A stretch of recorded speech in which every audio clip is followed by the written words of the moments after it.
Incredible to think we've reached week 5 of the season, but that's where we are. And in many ways, this is where it starts, Coach. Because Absolutely. from here on out, the next 4, before hopefully a playoff appearance, all against TVL large teams.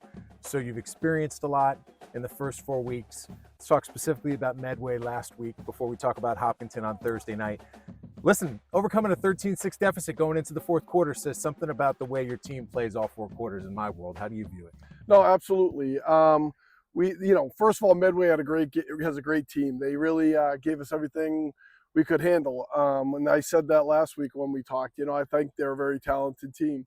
But I think in the second half, we finally came out and started executing the way we know we can. And the way the seniors and, whether it's the captains or the seniors, the way they rallied around one another and stayed positive throughout the whole game was something special. And you could see in the end result how that impacted our performance. What I love seeing is different names being showcased at the end of a game as having a standout performance. Number one, let's talk about Juice, who I'm excited to see take the field here on Thursday night against Hopkinton, because now it's 2 straight games where that kid has stepped up on both sides of the ball. So is this what you hoped for? Oh, absolutely. JR is a tremendous athlete. Since his freshman year, we could see, the athleticism in him, and it's finally great to get him out on the field. He's staying healthy, and he's doing everything he's been taught to do, and it's showing in his performance. No question about that for sure. Thomas Warren and Charlie Toole are always going to be the go-to guys on the outside. It was Thomas who had a lot of receptions this past week, 167 yards on 9 receptions. To have versatility and a lot of weapons, how does that make your job easier? It's pick your poison, right? Like if you want to shut down one kid and you're going to throw a double team on him or something like that, it's just going to put one of our other guys one-on-one. We have some really good athletes. So do the team, every team that we've played. And it's just, our guys are able to execute in a lot of those critical situations.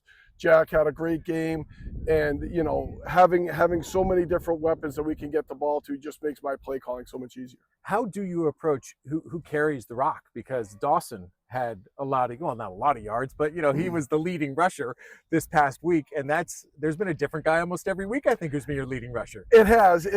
Unfortunately, Dante wasn't able to go last week, so Dawson wasn't at our Quincy game. He wasn't able to make it. He had a family obligation, so he was able to step up this week and brought a lot of power to our running game, which is Senjik has a lot more speed than Dawson. Dawson has a little more power, so we're able to play different games with those two to be able to get our ground game going. So let's turn the page to this scenario you're dealing with. First of all, tight week.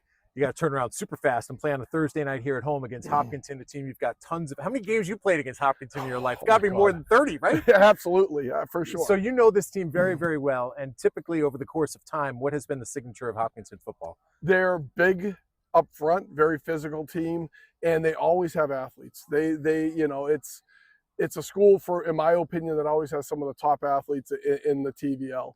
So again, hands full this week.